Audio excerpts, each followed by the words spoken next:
This is Ambazonia Calling. News, analysis, commentary, opinion, editorials. Ambazonia Calling is a co-production of Africa Freedom Network, the Missions Tribune, and Compass Free Press. Welcome. My name is Ntumfoyn, Herbert, and I bring revolutionary greetings from our studios in Washington, D.C.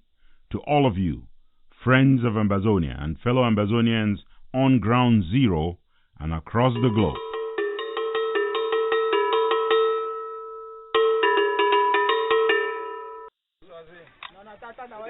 Attendez d'abord. Il finit d'abord et puis... Il doit être surpris. Ah. Pointi de BH. Allez, bombardez. Charge. Commencez le feu.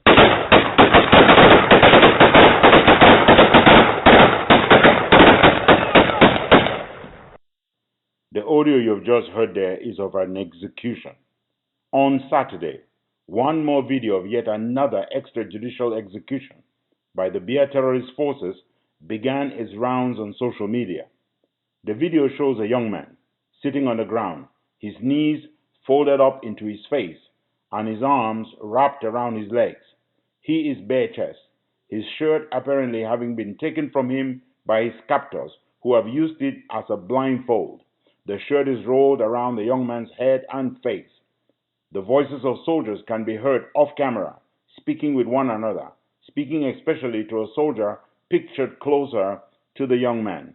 We can hear a number of the officers call out for their colleagues to hold off a little before they open fire.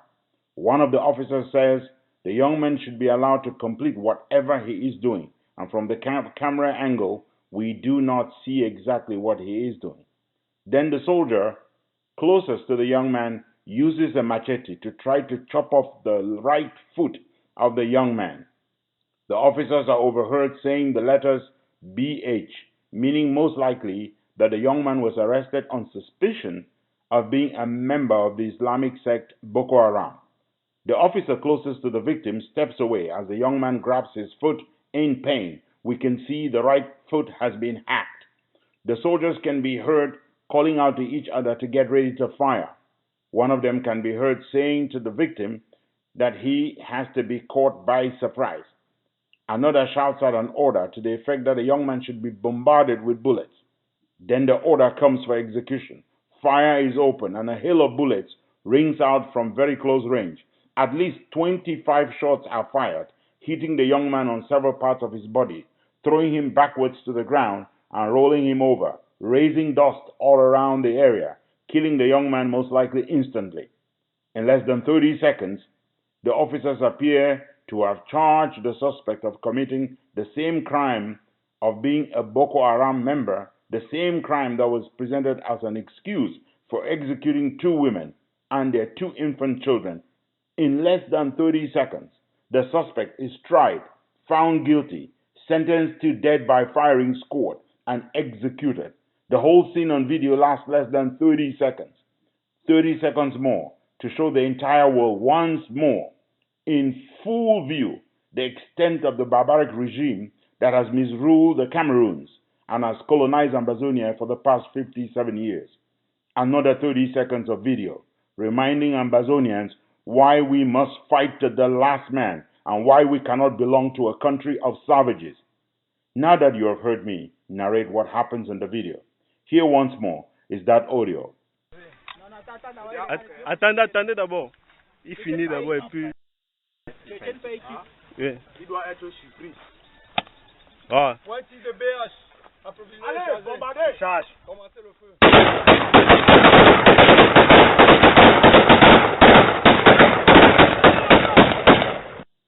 After you have seen videos of this summary execution by the evil regime in Yaoundé, the only thing you really want to do besides just boiling with rage is to begin this edition by playing the opening part of a song that has become the national anthem of those organizing to chase Mr. Biya from power.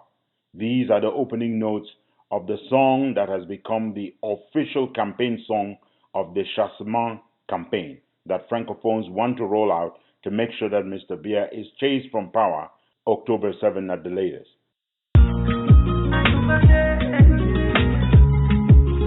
Paul Biya doit partir. Paul Biya doit partir. Paul Biya doit partir. Paul Biya doit partir. Paul doit partir. Without the new execution video from the northern parts of the Cameroons, we would have opened this edition of Ambazonia Calling in Bamenda, chief town of Ambazonia's northern zone, where a little over 100 pro-regime women gathered in the city's municipal stadium on Friday.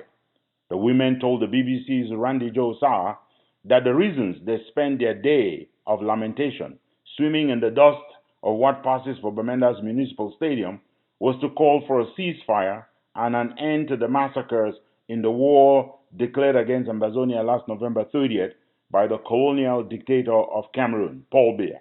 We are passing across a message for a ceasefire from all the forces, be it from the military, be it from the non-state armed groups. Our children are dying. Must my own child die before I know that there is trouble? These are noble goals, lofty ideals, and pious prayers offered to the world and to God, but all while pursuing hidden political agendas. One university lecturer said the rally was meant to give voice to women. Women want peace, she said. One has to wonder why she did not add that men, on the other hand, want war. Women really need peace. But a fellow lady teacher helps her out by claiming that students are not in the classrooms because they have abandoned school in favor of the war front. We realize that we women have been too silent amidst the crisis, the pain, the suffering that we women have been going through. Because we don't have children to teach, the children are running away. We Ambazonians have seen this film that these women are projecting in the Bamenda Municipal Stadium before. We know how it ends. Some woman or some man demabolaing for the next appointment, simply using and dumping the other women. The pro-regime women and the opportunists who are teleguiding them and who are carefully choreographing and stage managing last Friday's rally in Bamenda must already know that no one was fooled, not even dictator Paul Biya. Any woman who lend their voice to this fake funeral must know, if they did not know yet, that the colonialists approved the rally only because it serves their expansionist goals. The ringleaders of Lamentation Day are now waiting to be recognized by the colonialists in Yaoundé. It is a new law in political prostitution.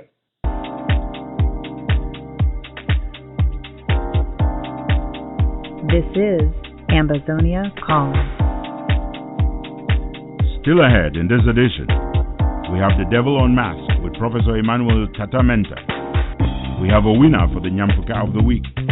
And we are not done until we have heard our letter to Joshua. So stay tuned, kick back, relax, and enjoy Ambazonia Calling.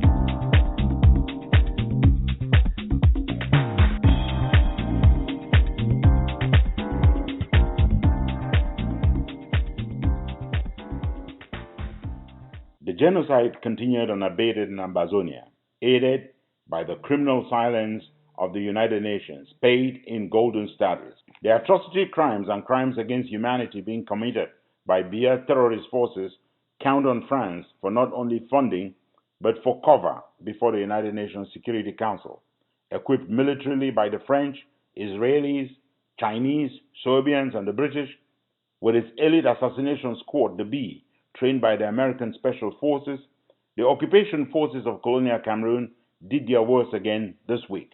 They abducted, they tortured, they summarily executed, they maimed, they raped, they slaughtered, they disappeared scores of Ambazonians, with sketchy details still emerging right now and slowly of another massacre of up to 30 people this week in the Womb Valley in the northern zone, and of no fewer than 10 people in Ekona in the southern zone.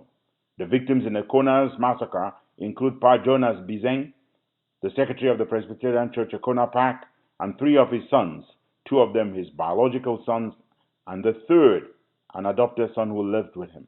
Innocentia has the first part of our news wrap-up for the week.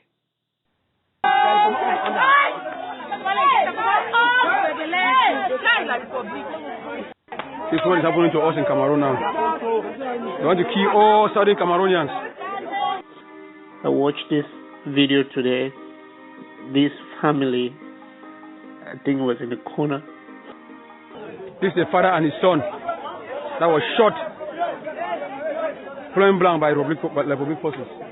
It has been another bloody week in Ambazonia, where the colonial force of La République du Cameroun has continued its targeted shooting and killing of boys, young men and their fathers that are deemed potential resistance. You can see what's happening just now, at the corner. These guys from the farm was being shot by the Republic Army. A father and two sons driving back from the farm were shot and killed Friday by forces of La République du Cameroun in a corner in the southern zone. These are workers' facility. They were going to the farm to plant their maize. On their way back, they removed out of their car and shot them. Harmless civilians are being shot by the Republic forces. This is what Mr. Biya is doing. At an ongoing funeral in Bamali, 3 mourners were randomly shot and killed by troops of La République du Cameroun, reportedly on their way to back up the Mbambalang Colonial Brigade that had been cornered by valiant Amba boys in the northern zone. Still in the Ndop, Sabga and Bambalang area, there has reportedly been an uptick in the kidnapping of headmasters, teachers, and other administrative staff. These come on the wake of the tug of war over school resumption between the colonial government of Cameroon and the predominant voices for the restoration of independence of Ambazonia. Accepting the multiple position changes by the interim government group, the posture across all Ambazonia frontline groups, including prominent parent-teacher associations, is for the safety of the children and teachers first. Just on Monday, the principal of the Presbyterian Girls Secondary School in Bafut, Mr. Ndwe Derrick, died of trauma and gunshot wounds that disfigured his face. A report Tuesday said 5 students went missing and their principal badly wounded after unidentified gunmen attacked a high school near Bamenda, the capital of the Northwest Province. Sources confirmed that disguised La République du Cameroun soldiers kidnapped the principal and some of his students Monday, and a badge belonging to an army official was picked up at the scene. In the meantime, unidentified Amba boys forced the Cameroonese Minister of Basic Education, Hadija Yusuf Alim, Tuesday to cut short a 2-day working mission to Bamenda. According to reporting by Mimi Mefo of Equinox TV, the visit was to supervise and evaluate the resumption of the 2018-2019 school year. Residents and visitors around the Foncho Street Junction witnessed heavy gunfire midweek between the occupation forces of La République du Cameroun and Amba Defense Forces. Gunmen attacked a moving vehicle at Foncho Street Junction, a high-density area. Eyewitnesses told the BBC that Ambazonia fighters suddenly appeared and punctured the tires of the vehicle, forcing it to a halt. The gendarmes on board reportedly shot back as they sprinted into the neighborhood for safety. The rattling sounds of bullets from high-powered automatic guns lasted quite a while. No casualties reported. Stay tuned and we'll be right back with more items of the news that we gleaned from the week. I am Innocentia. This week, Ambazonia Calling is brought to you by themissionstribune.com, compassfreepress.com, and africafreedomnetwork.com.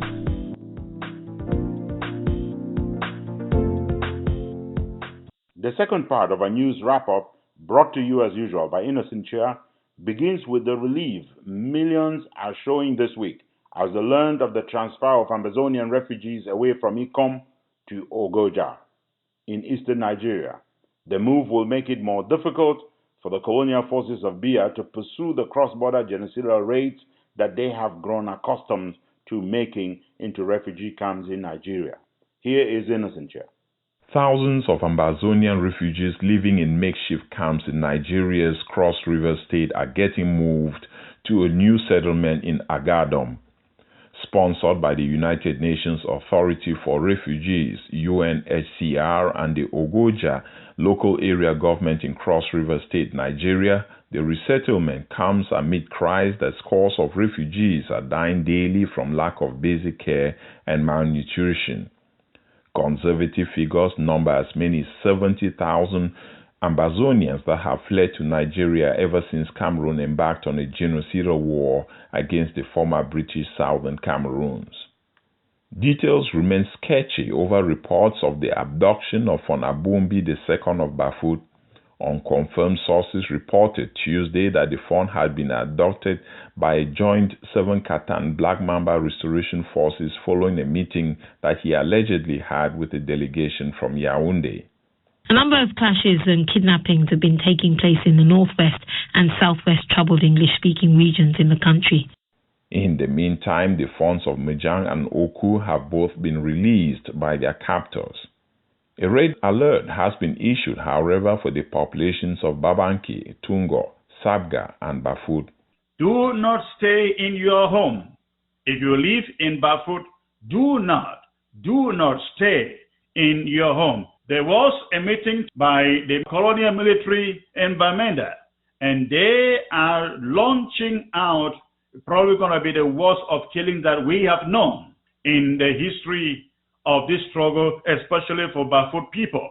So if you are a resident of Bafut, please get out of that place before they get to you.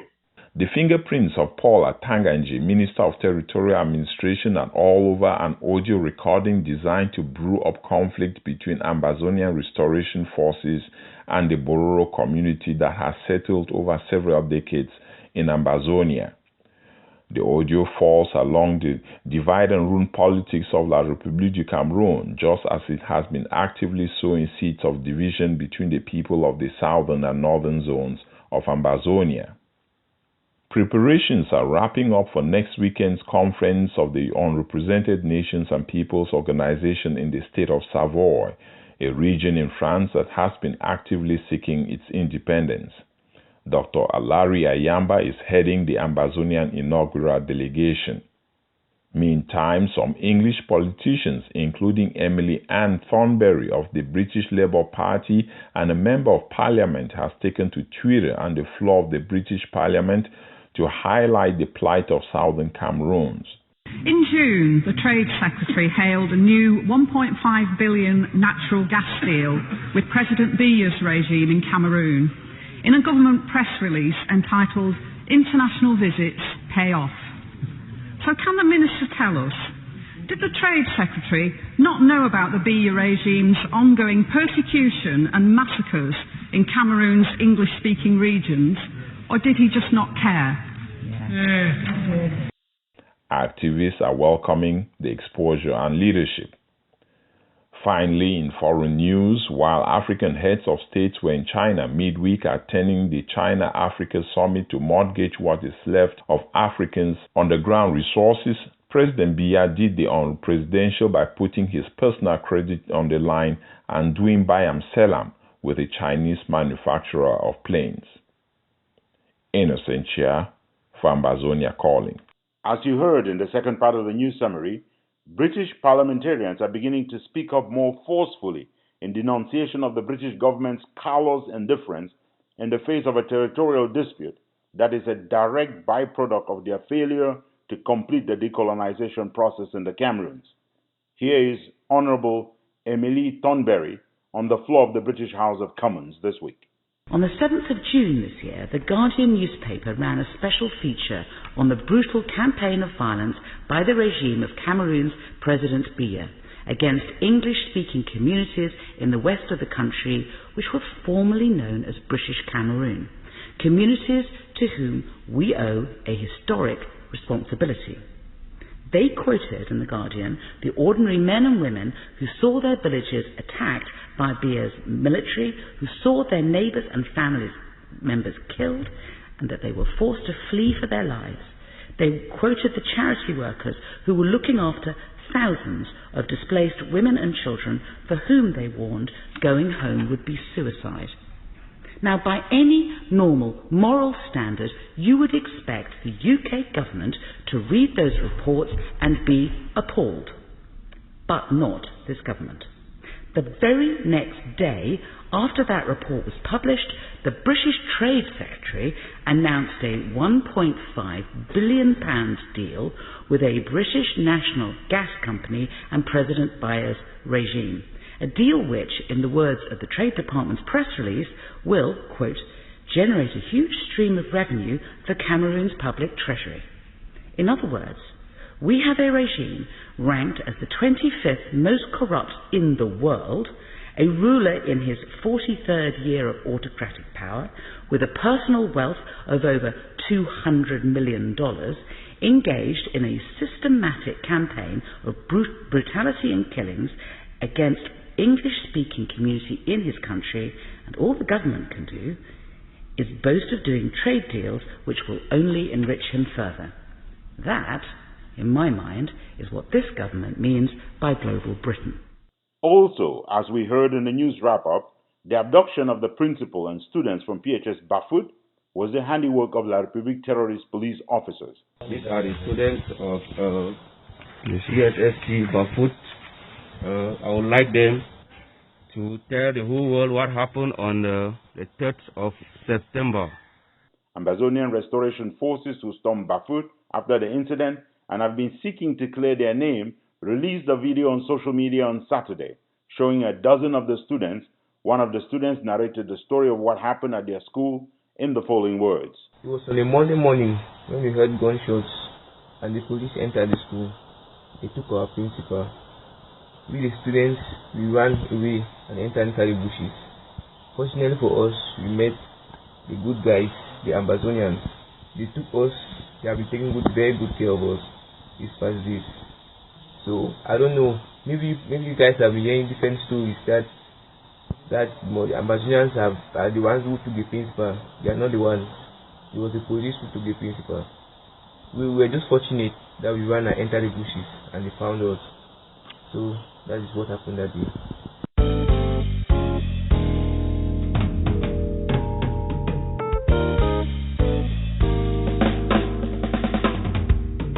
Welcome to our special interview segment, The Devil Unmasked, The Truth Out.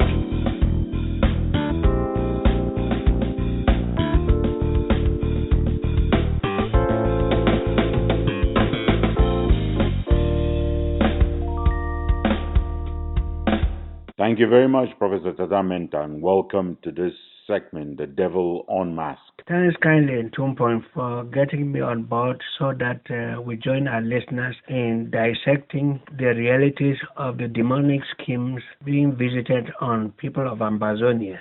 What do you make of the fact that Paul Biya has declared war and is visiting carnage on Ambazonians, but is at the same time outsourcing the plunder of the territory to mercenaries from other countries and foreign vulture corporations?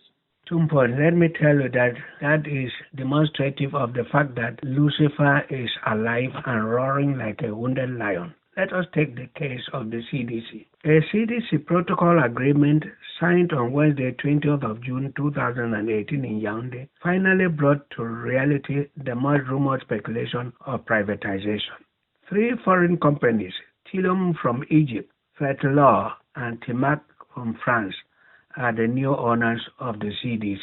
And what I draw from this Ntumfoyn is that this is bare-faced robbery. Why, in your opinion, did the Biya regime fail with the efforts to privatize the CDC before? Attempts by the Biya gangster regime to privatize the CDC failed woefully because the attempt was opposed by the Bakuri Land Claims Committee, which filed a case at the African Commission for Human and People's Rights in Banjul, the Gambia, to reinforce its claim on their land.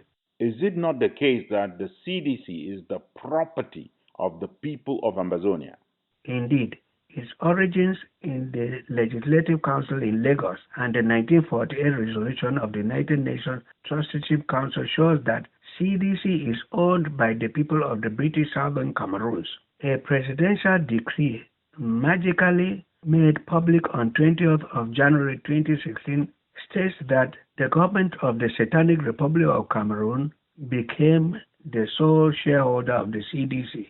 This decree is an act of expropriation under international law and the expropriation was carried out in violation of UN statutory instrument which brought it into being in 1948.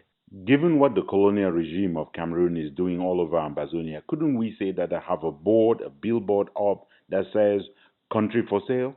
Sincerely speaking, Ambazonia is facing a new and devastating collective colonial invasion driven by a determination to plunder its natural resources, especially its strategic energy and mineral resources. The United Kingdom government, Labour or Conservative, has used its power and influence to ensure that British mining companies have access to Africa's natural resources. We have all not stopped protesting the deal that was signed with the British company New Age for the oil at the Tinde oil field. And we know, what are we going to get from this? The FLNG project will spend a total in excess of $1.5 billion locally, meaning in Douala, not even in Victoria. The overall gas project is expected to generate significant revenues for the cash-strapped demonic government. The development will also include a large offshore marine support base, and a dedicated training center is also planned for development in Douala, not even in Victoria. And of course, taxes will be paid to Douala Council, as it is the case with those of Sonara in Victoria. What are the psychological effects of such a high level of colonization, colonial domination, and economic plunder on the Ambazonian people? I think, Ntumfoyn, at least 3 outcomes of colonization and plunder of Ambazonia are certain. The first one is that colonization and plunder pauperize and depopulate Amba land, sealing its young and productive members and derailing the political history and economic development of its people. And that is why when you hear French Cameroonians say, it's familiar with its Bamenda, you do not need a dictionary or textbook of history to explain this 21st century slavery. Secondly, this system of colonization and plunder consolidates the dominated relations between French Cameroonians and Ambazonians, making French proficiency and origin the primary justification for colonial exploitation that continues to the present in different guises. Thirdly, French Cameroonians and their descendants reap more than economic benefit from colonizing and plundering Ambazonia. At least, as you know, 70% of its gross domestic product comes from the oil, gas, timber, cocoa, coffee, and so on originating from Amba land. Are there any lessons that can be drawn from this experience?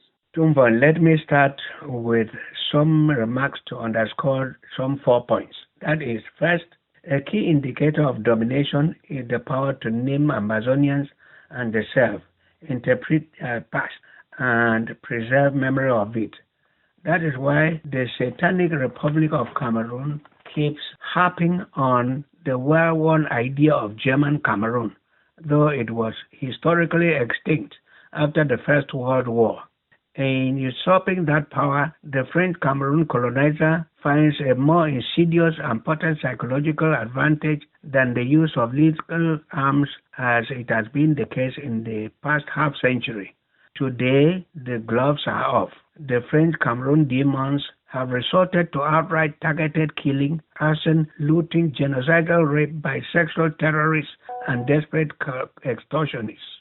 Second, because of the lost context over the defining and naming of Ambazonian reality, the experience and story of their people are worth documenting and telling. Not hearing or reading about either, people assume that Ambazonians do not even exist. They are referred to as a tiny minority, 2 cubes of sugar that will melt in a bowl of water. Insignificant people, as Chiroma would say it. Thirdly, the forgotten or distorted past leaves Ambazonians on the payroll in a state of ignorance and confusion, with no lessons learned to understand the present or chart a new future. This explains why appointees come from Yaoundé under heavy military escort to invite their kith and kin shamelessly, calling on them to surrender to colonization and plunder.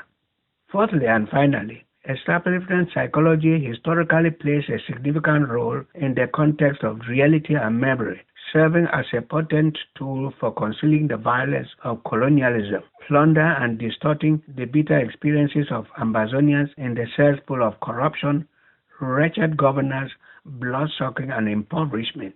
What lessons can we learn from this? Yes, Ntumfoyn. Let us draw two main lessons from this. The prayer of Western corporate capitalist sharks, as you know, is, may God give us chaos in Africa so that we can plunder. But let them know that whoever shares stolen property is a thief, and the thieves must be prosecuted for theft.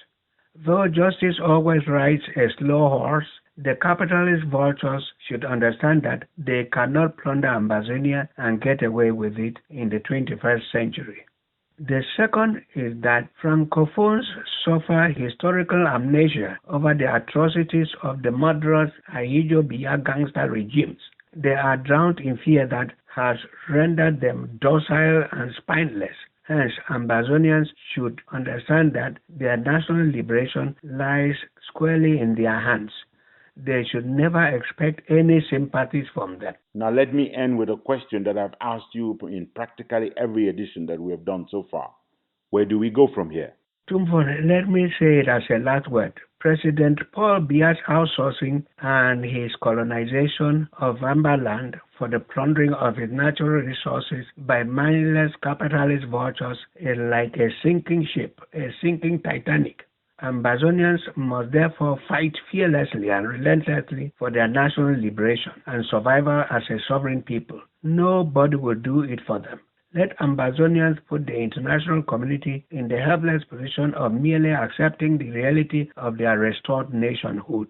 Thank you very much, Professor Tatamenta, and have a wonderful week. Thank you.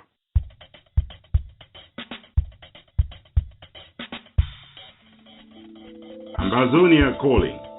You are in the heart of the news shrine. Call us the Kalakuta Republic of commentary, opinion, and editorials.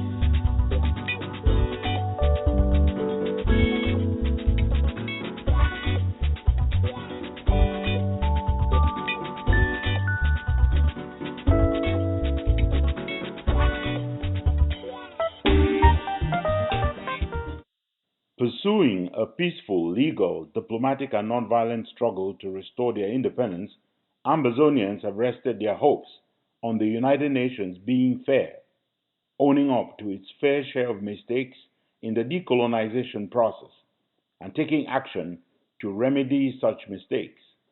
Needless to say, the Golden Statue has not helped. Journalists accredited to the United Nations could have helped, but nearly all of them but one, Matthew Russell Lee, turned their back on Ambazonians. For some time now, Matthew Russell Lee has been banned, and Ambazonians believe that the main reason he has been thrown in the coal and his accreditation revoked is his take no prisoners style of reporting on the genocidal violence in Ambazonia and his bold denunciation of corruption within the United Nations. Here is Lambert Bomb. If there is one international organization that Ambazonians have their hopes pinned on, it is the United Nations, the source of the present quagmire.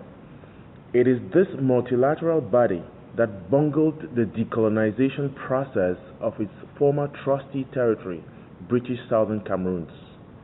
There is no doubt that the UN has the key to the Ambazonian conundrum, but has continued to play the monstrous game of hide and seek with the destiny of Ambazonia. Shrouded in secrecy and entangled in bureaucracy, the one-man band that has kept the pulse of the Ambazonia heart beating at the UN is American journalist Matthew Russell Lee of the Inner City Press. With his laptop, a microphone, and a camera, Lee has beamed through Periscope, the live video streaming service, his interactions, often acerbic, with the Secretary General of the UN, Antonio Guterres, and his spokesperson, Dujarric, on the UN's abandonment and inaction with respect to the Ambazonian crisis. While he has gained the admiration of the people of Ambazonia, he has drawn the ire of the political dynasty of the UN. No wonder, then, that after he was wrapped up last July, shortly after he had spoken to La République's ambassador to the UN, Tomo Monte, Lee was declared persona non grata and on August 17 banned for life from entering the UN. The Secretary General, Gutierrez, is reading from the playbook of his master, Paul Biya, who oiled his lips last December, offering him a statue and trying to stifle and muffle voices of those crying out for the aggrieved people of Ambazonia. Censorship and dictatorship are feathers of the same bird, but when these come from a respectable body like the United Nations, created to police both and serve as an arbiter of truth and paragon of justice and peace, we must cry foul. Mr. Lee has been reporting on the United Nations and its specialized agencies since 2004, became accredited in 2005, and confirmed as a resident correspondent in 2006. In 2016, the Secretariat downgraded his status to a non-resident journalist, and then in 2018, withdrew his access rights, forcibly ejected him, and banned him for life from the United Nations. What is his crime? Reporting on the Ambazonia story. Better still, Lee is being penalized for doing his job as an investigative reporter with a knack for comforting the afflicted and afflicting the comfortable. What this means is that the lone voice Ambazonians had crying wolf on the corridors of power at the UN is being silenced. The international conspiracy against Ambazonia lives on. Despite attempts by fellow journalists and others to get Matthew Lee's status reinstated, UN officials have sworn that is not going to happen. Their stories keep changing every day as to why Mr. Lee has been gagged. If one good turn deserves another, like the English have it, then Ambazonians must wake up and fight not just for the restoration of their independence, but also for such valiant soldiers as Lee to be restored to the inner chamber of the UN, where they hold the feet of power to fire and shine the light in the dark crevices so that the truth can set Ambazonia free. We must rise as one man to defend the rights of these journalists. The United Nations headquarters is in New York, in the United States, and First Amendment rights must be respected. As the UN celebrates the 70th anniversary of the Declaration of Human Rights, Ambazonians must remind her of Article 19, which states, and I quote, "Everyone, including Mr. Lee, has the right to freedom of opinion and expression.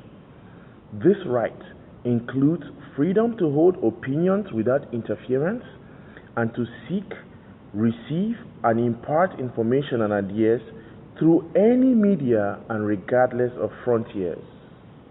Lambert, Mbom, Ambazonia Calling. The fight by our people against colonial domination by the Germans was led by traditional rulers.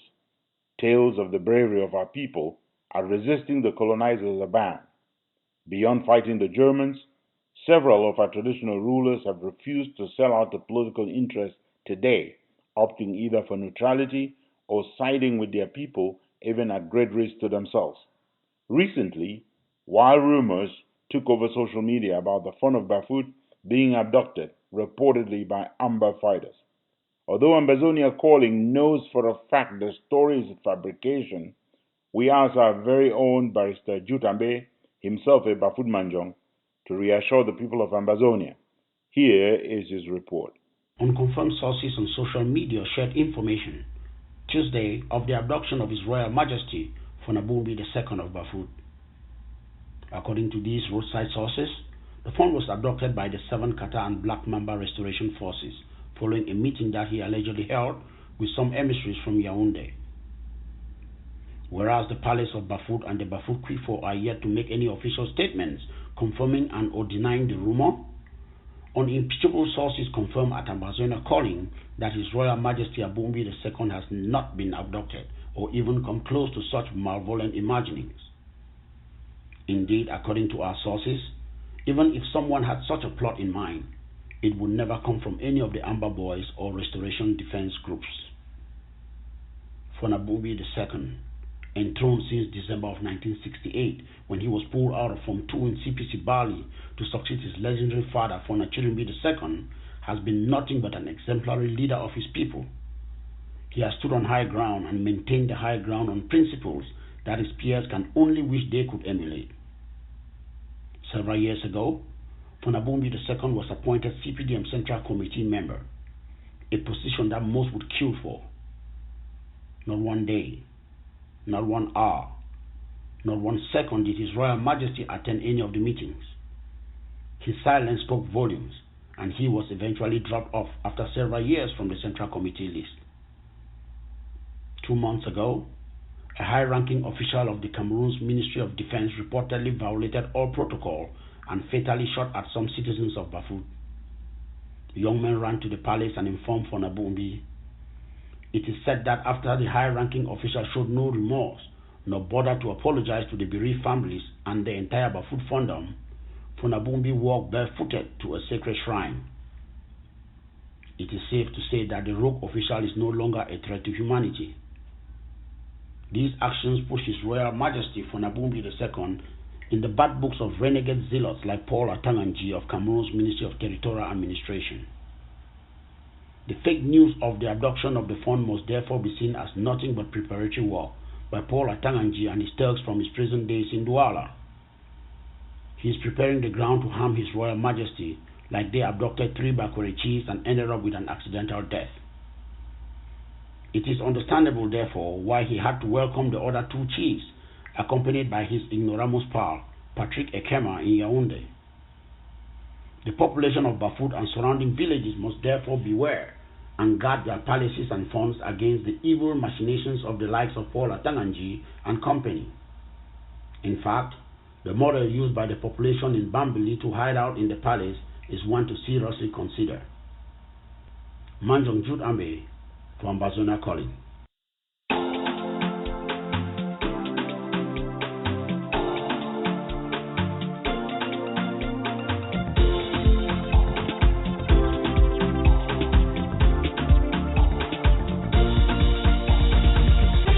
We don't do foolish, but when there are capital fools out there, we make it our duty to find them, and every week we crown one of them the Nyamfuka of the Week.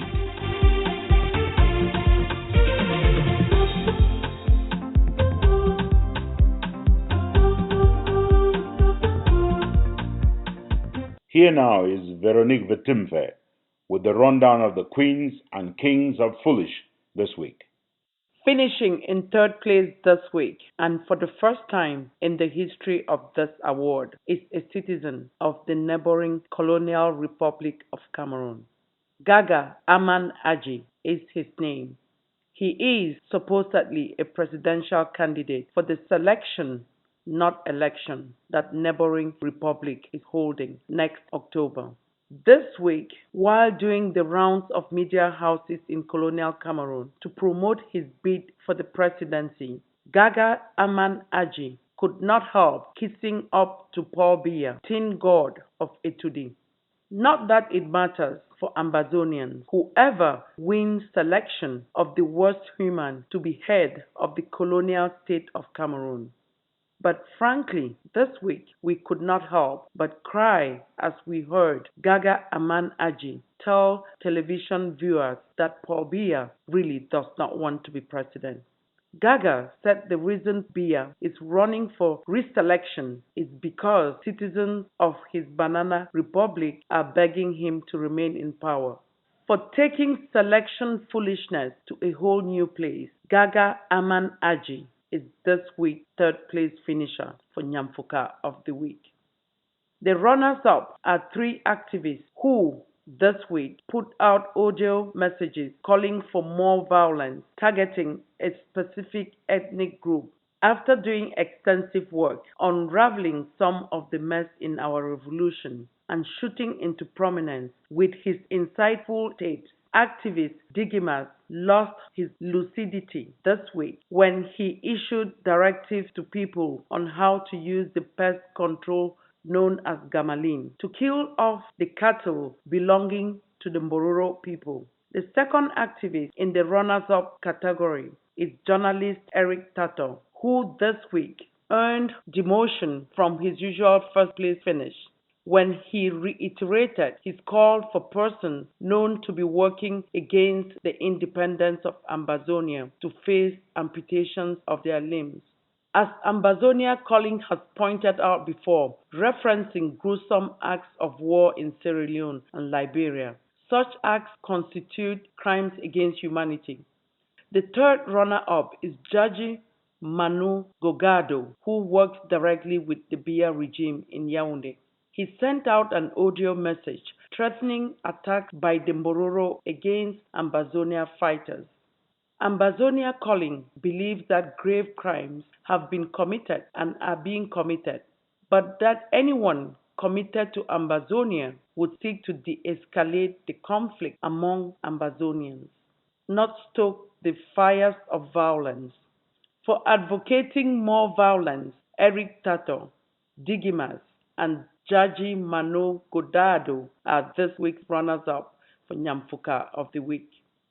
Hundreds of women poured into Bamenda Municipal Stadium on Friday for what they called a day of lamentation, singing peace songs, mimicking the wailings of people at Kraidai, and brandishing peace plans. The women said their movement is a call for peace, for guns to go silent in a ceasefire. Their act follows that staged twice in the southern zone in Boya and Manowo Bay, Victoria, by well-known female members of the ruling CPDM. The mere fact that the demonstration was allowed to hold without disruption by the terrorists of the Republic of Cameroon speaks volumes about who the sponsor of the women is. It also says a lot that the women took the Kraidai to the wrong compound. They performed like professional mourners hired by the Biya regime because the regime's tears are too precious to cry for peace with their own eyes. Sadly, these mostly young women have clearly not learned anything from their Takumbang mothers. Takumbang do not use their tears or their peace plans to sing for their next appointments. If they truly want peace, the women could confront and shame the person who declared war. Remarkably, the for-hire women of Bamenda Municipal Stadium failed to feel the pain of women, mothers, and grandmothers in Com and all across Ambazonia who are left to dig graves and bury the dead, with all the men chased from the village by terrorist forces. These pay-to-cry women could not even muster the courage to demand the justice that Ambazonians seek and are willing to die for. They claimed they are getting women involved, failing even to mention the one thing so many have died for. They failed to call the word independence, and for trying so hard to fool the people of Ambazonia with their crocodile tears. The women who staged Lamentation Day in Bamenda on Friday are this week's undisputable winners of the crown of shame, the Nyamfuka of the Week. Veronique Betimfe for Ambazonia Calling.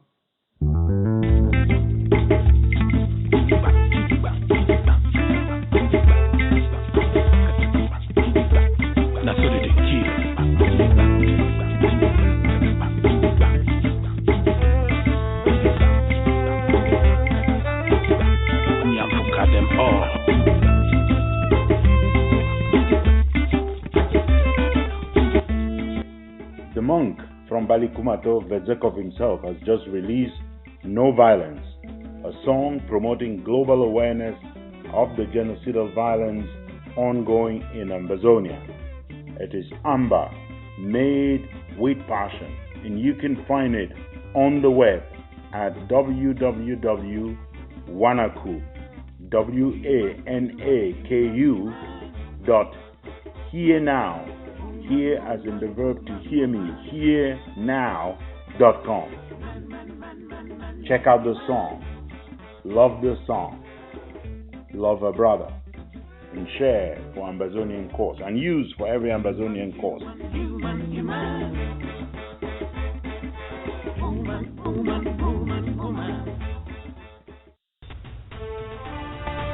Ambazonia Calling has started receiving details of rallies organized to make the first anniversary of the Declaration of Independence restored. If you are planning an event in the diaspora, kindly let Ambazonia Calling know by writing to ambercalling@yahoo.com. For the time being, here are the events we know are set to go. The Ambazonian mega demonstration to commemorate the Declaration of Independence restored in Europe has been announced for Monday, the 1st of October 2018, in front of the European Union headquarters in Brussels, Belgium. Now, there's still going to be a rally in the United States. It will hold on Sunday, the 30th of September 2018 on Capitol Hill in Washington, D.C. Please prepare to attend and do send us your announcement. Here is our letter to Joshua.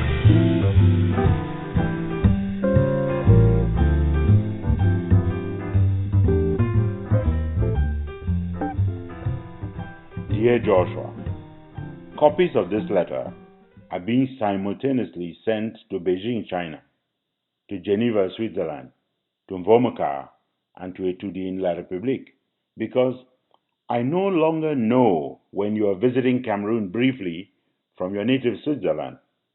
I no longer know when you are holed up at the clinic in Baden-Baden, Germany, getting your blood switched out. I no longer know when you are at the house that Ahijo built in Yaoundé, hiding in the depths of the bunker from fear of pushis like Issa Chiroma. And I don't know, for that matter, when you are traveling in China to buy tractors, which you then lay to waste in the bush in Vomoka. I don't know when you are traveling to buy new aircraft, and when you are in Beijing, just shopping around for more weapons to prosecute your unwinnable war against Ambazonia. Since you're always very busy, vacationing in Geneva, your first home, or buying death for your citizens from any and all gun runners on earth, I'm not sure if you watch your wretched friend and former minister Gaga Amanaji this week on TV. Joshua, what have you done to Gaga Amanaji? Why have you abandoned him? The fellow is desperate. He now seeks you more than he could use oxygen. This week, he was crying for notice on national television. I know you already have 200 plus ministers in what you call a government, but surely you can add one more position, right? If I understand Gaga Amanaji well, he's not asking for too much. He's just begging to be reappointed to any position, just any position, even to the position of minister in charge of changing the diapers of his God-turned president for life. Let me not waste too much time on Gaga Amanaji, who says that you are only running for president because the people have been begging you not to abandon them. I mean, he does not remember when you said, Joshua, in such eloquent French, ne dis pas au pouvoir qui veut, mais qui peut. Joshua, Torideo, na time short Yahweh. I mean, speaking of things that my eyes have seen and my ears have heard this week, did you know that CRTV, your own private sole proprietorship in propaganda television, screened images of you this week that revealed to the entire world just how wasted you are? Can you imagine them scandalizing you? I mean, thanks to CRTV, the world took a quick glimpse this week at the dead man walking that you have become. Now tell me, at that age, at a moment in your life when even the diaper is a burden to wear, talk less of carry and walk around with, when children would much rather run away from the Dracula you are becoming into the arms of a ghost, why is staying on in power so important? I mean, this week I was told children were supposed to head back to campus for the start of another school year. Your girlfriend, Nalova, the one at the ministry in charge of uneducating and indoctrinating Ambazonians into believing, as you once advocated, that every Ambazonian was born a Cameroonian, that each Ambazonian must live a Cameroonian, and they must die a Cameroonian. I mean, get out of here. Why am I not more vexed by what you have done to our people, Joshua? Well, let me finish up what I was going to say about your girlfriend. I know you cannot read English, even if the English sentences were written using letters as big as an elephant. If you could comprehend how mangled up the English your girlfriend has printed in textbooks, apparently meant for Ambazonians, you would know why all the problems you are having with Ambazonians stem from people like Atanganji, Paul, and Alova, people who claim first that problems don't exist until the problems overwhelm them.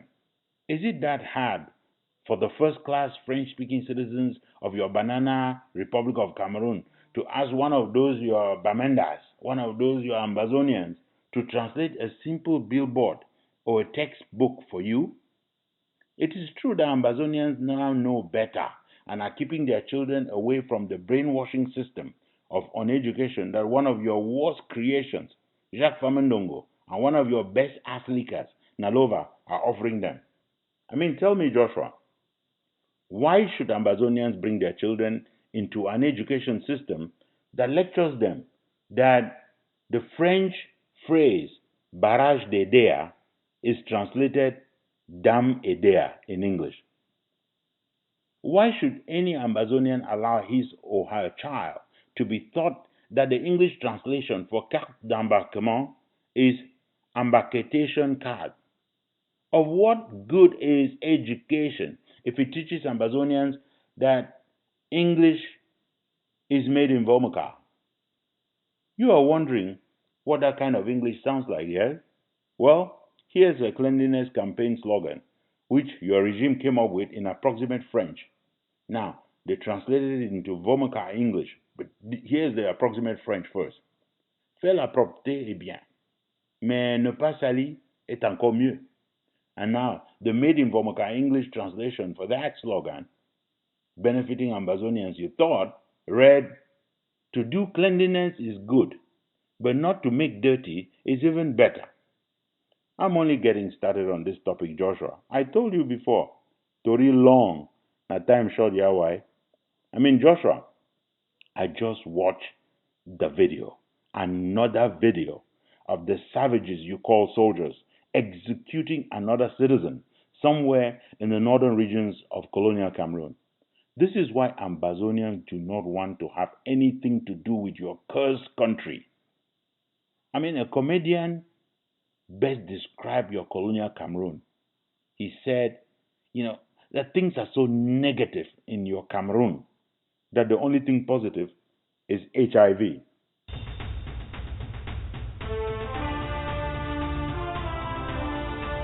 From our studios here in Washington, D.C., our producer is Jeff McCoy. Our music today is from Ken Wanaku, the monk from Balikumato, William Paul, an ambassador of blessed memory, Eric Matisse on the web at soundimage.org, and Prince Ajua Alemanji of Ajam Sonic Kitron, USA. Ambazonia Calling is a joint production of Africa Freedom Network, the Missions Tribune, and Compass Free Press. You can find us on the web at www.themissionstribune.com, www.compassfreepress.com, and www.africafreedomnetwork.com. Next Sunday is another day. Until then, keep the spirit, keep the faith, keep up the fight for justice and independence for Ambazonia. Stay Amba strong.